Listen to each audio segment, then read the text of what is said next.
What's up, Titans fans? If you are a Titans fan and haven't subscribed to our Tennessee Titans YouTube channel, go ahead and do so at youtube.com/Titans today. Trying to get to 3,000 subscribers as soon as possible. Producer Jack trying to get out as much content as possible for you guys, so subscribe if you are a Titans fan.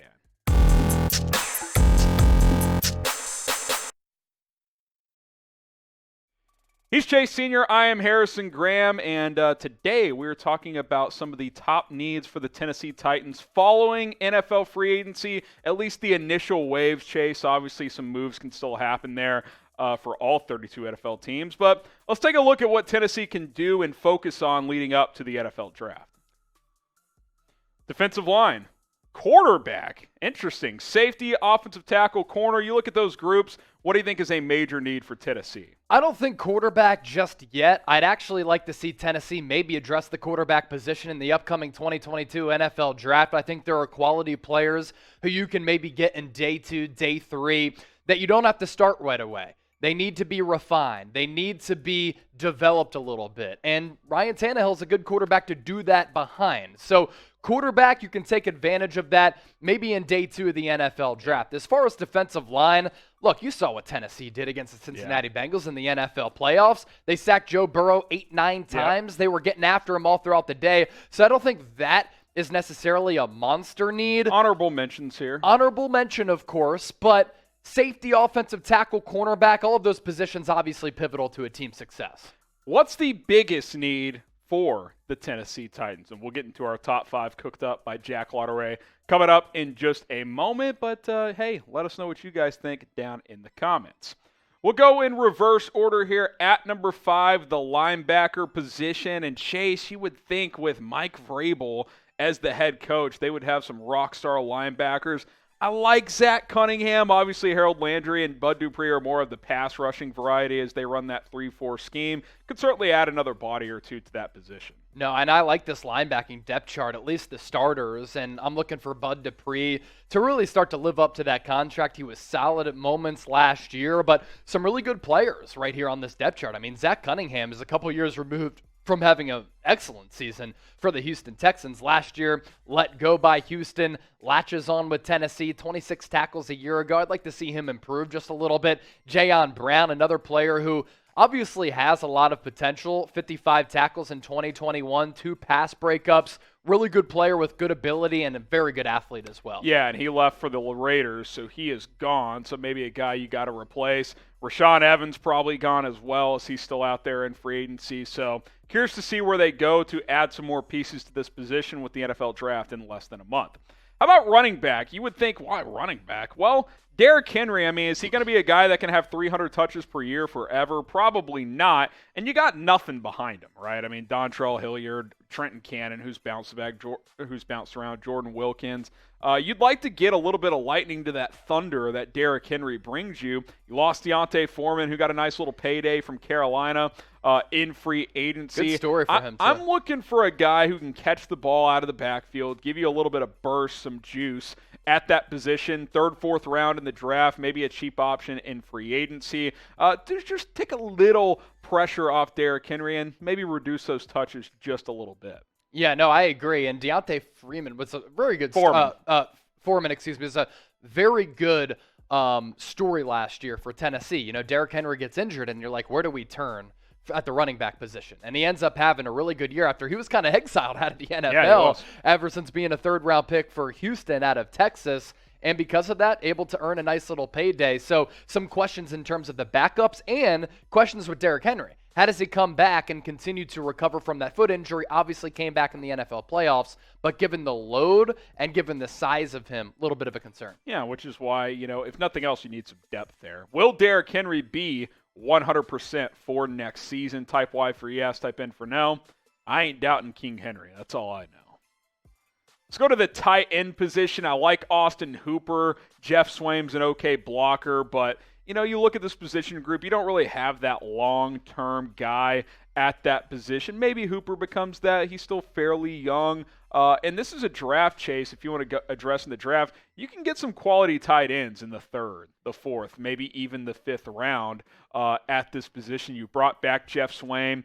going out and getting Austin Hooper, I think, was a pretty good move for this team. But maybe another receiving type of option for Tennessee here in Ryan Tannehill. I agree. And with Austin Hooper, I really like the addition. I think that he signed that contract a couple of years ago, leaving Atlanta, going to Cleveland, and a lot of people thought he was going to do a lot more damage in the pass game, but he was behind David Njoku. So that sign for Cleveland at the time didn't make a ton of sense. I think he can break out for Tennessee here in 2022. Good depth, but not great.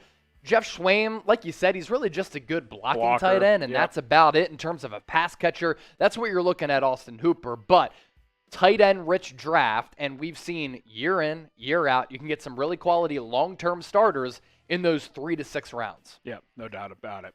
Titans fans, like we mentioned off the top, if you want more videos, subscribe. Closing in on 3,000 subscribers. Let's get there before the draft. YouTube.com/Titans today. If we get more subs, we'll be able to do more videos. Number 2 wide receiver, you go out and get Robert Woods. There's some questions around A.J. Brown. He's another one of these receivers that's seeing guys getting paid, and he wants to get paid now too on an extension. We'll see if that happens. Like the 1-2 punch, Chase, but it's pretty thin after that. I mean, you don't really have a proven slot guy. Depth is not really there at this position. Obviously, you cut Julio Jones. You know who I would actually like here if he's healthy? We found out that he had some rib issues. How about a Cole Beasley for cheap in the slot? That'd be good. Put him in the slot. I think a guy like Ryan Tannehill could really benefit from a safety valve like Cole Beasley. I think that's a guy I would look into if I was Tennessee. I'd like that. Are you willing to pay big money for a player like Jarvis Landry? I'd actually much rather have Cole Beasley as compared to Landry because of the game, the fit, but also the price tag that Cole Beasley is going to demand. I think Cole Beasley's really good. As far as the 1-2 punch that you now have with A.J. Brown and Robert Woods, A.J. Brown's going to be due for a big contract, so maybe you don't spend elsewhere at that wide receiver position, knowing that in the future you're going to have to really pay big money to A.J. Brown if you want to retain him. Pretty good, but they could be elite Robert Woods as well as A.J. Brown. It really all comes down to Ryan Tannehill, and when he has elite weapons, he can put up big numbers, but the consistency factor, a little bit of an issue. Last year, he was inconsistent. They were expecting so much more from Julio Jones, and they didn't get it because he was off injured. Yeah, I think you add a proven slot guy like a Landry or a Beasley. I think this wide receiver group could be elite in 2022. Grade the trade for Robert Woods. Go back into memory lane here a couple of weeks ago. I got to give it an A. I mean, 6th-round pick for him. Sure, the contract is somewhat hefty, but when healthy, this is a high-level wide receiver 2. At times, is a wide receiver 1 with the LA Rams. Still young enough. Get your grades in down below. And then offensive guard, you gotta get better at this position here. Chase, you look at the depth chart, Davis and Brewer, you could upgrade there. I like the Ben Jones signing at center. Yeah. You've got that spot. Lewan is a good tackle. Raiden, second-year tackle out of North Dakota State, where he played with Trey Lance. I think if the draft started today, I think guard might be the spot you look at most early on, especially after you cut Roger Saffold and he landed where? Buffalo? Did he sign anywhere? Yes. I thought he did sign. Buffalo, I believe. The Buffalo Bills. But you either can even way, go center because Ben Jones, he was drafted in 2012. So he's 32 years old. So while I like the addition, maybe you get his replacement in those middle to later rounds. You know who I would really love for this team is Zion Johnson. Okay. Out of Boston College. Powerful. He can play guard or center. Maybe he plugs in his guard, and then by year 2 or 3, he's your center. I think that would be a guy I would look at. Jamarco Jones, kind of a depth guy. I don't know if he's a starter type. But gives you a little bit of depth there. Certainly could upgrade at that position, especially, Chase, if you want to continue to run the football, which I assume they do with Derrick Henry for at least the next couple of years. And you got to protect your quarterback. Yeah, that's the forte for this Tennessee offense. They have kind of strayed away from the modern-day style, which is spread it out, pass-happy for receiver sets. Instead, they utilize Derrick Henry. And when you have that running component with Ryan Tannehill, it brings the best out of Ryan Tannehill.